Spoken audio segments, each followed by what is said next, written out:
gaarhaya dalku geesi dhiirano gaygow dhintiyo geeshkiyaan hurdada ku gamaynayo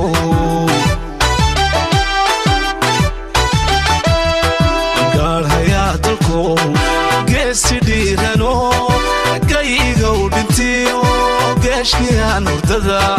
ku gamaynayo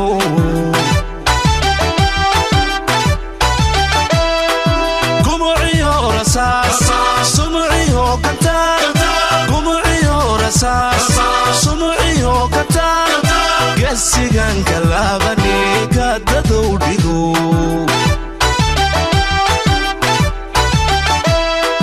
قمعيو رساس قال هيا دلكو قسي ديرانو قيقو دنتيو قشكيان مرتدى aynayo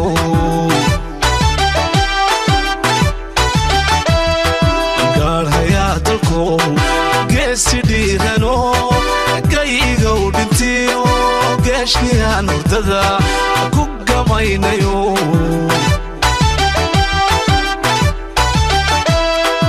gumuciyo rasaas sumciyo kataan gumuciyo rasaas sumciyo kataan gasigan kalabani kadadou dhigo geeshkiyaan hurdada ku gamaynayo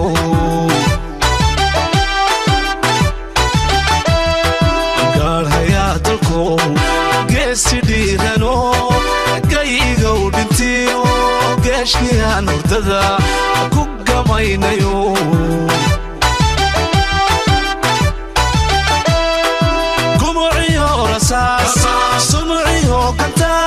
mudana madaxweyne halkan aan joogno waxa ahaan jiray saddex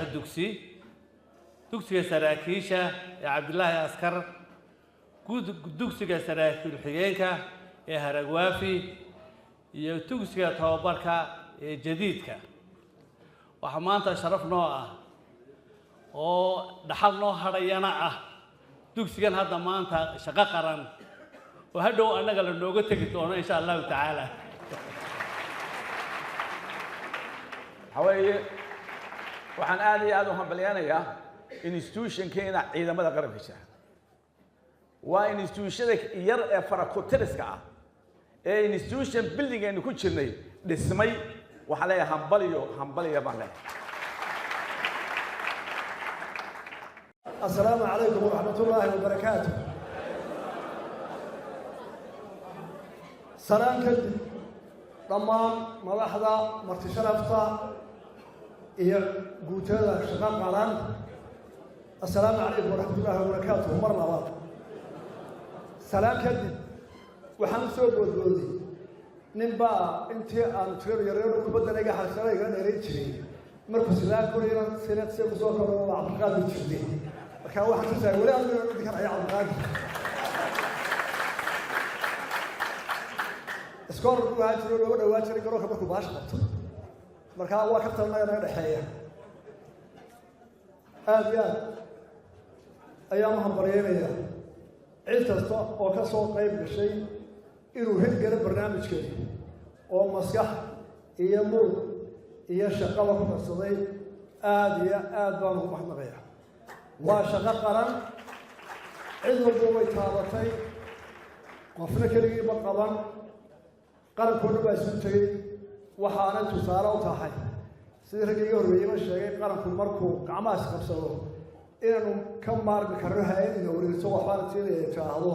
dhibaatooyin badanna aynu xalli karayno ayuu barnaamijka tusaale ugu yidhi